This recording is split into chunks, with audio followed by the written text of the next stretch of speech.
Welcome to my guide on how to make blackberry mead. These are the things you will need: blackberries, some spring or mineral water, 3 pounds of honey, some yeast, a bung thing, stopper, and a bubbler for airlock, and a container. So basically what we're going to do is we're going to smash some of these and we are going to boil them in some of this water for a couple of minutes just to sanitize them. For the yeast, you can really use any kind of yeast you want, but if you want to have higher levels of alcohol, you should use wine yeast. I'm using D47 from Lalvin because it's a pretty common one. For 1 gallon, I recommend 3 pounds of honey for any mead. The wine yeast and these other specialty materials you can either order online or you can get from your local brewing supply store. Alright, let's get started.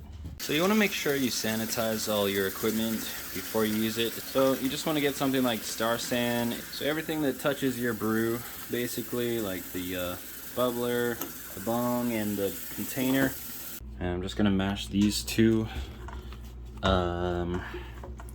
containers up. So I want to get as much juice out of these as I can so the yeast can work on the juice and access those sugars and turn them into alcohol. Alright, I added the 3rd container of blackberries because I want this to be really blackberry-y. And I mashed them up to this consistency. So now I'm going to add the water. Okay, so I brought this to a boil, let it boil for a bit. So it is now sanitized. I'm now going to add our honey and dissolve it in there.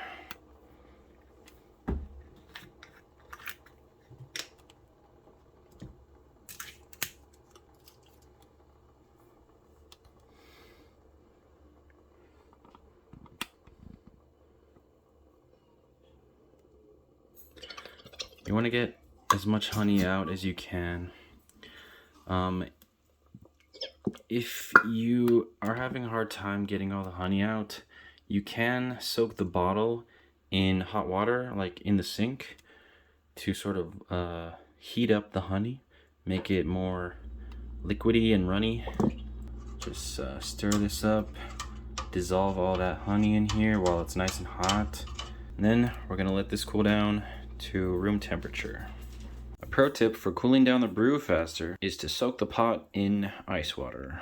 As an optional step, you can use a hydrometer to measure your starting gravity, and then you can measure it again after it's done fermenting and compare the 2 measurements to get your ABV or your alcohol percentage. Alright, so now that our brew is down to a room temperature, we are going to put it in the carboy, place my sanitized funnel, and get to dumping. Okay, now that we have our brew in here, we're going to add our D47 wine yeast. This is for 5 gallons, so I'm only going to put like a portion of this. So what you want to do now is shake this up to get oxygen into the brew. So I'm just going to use this one with a hole in it, and I'll just plug it with my finger like that.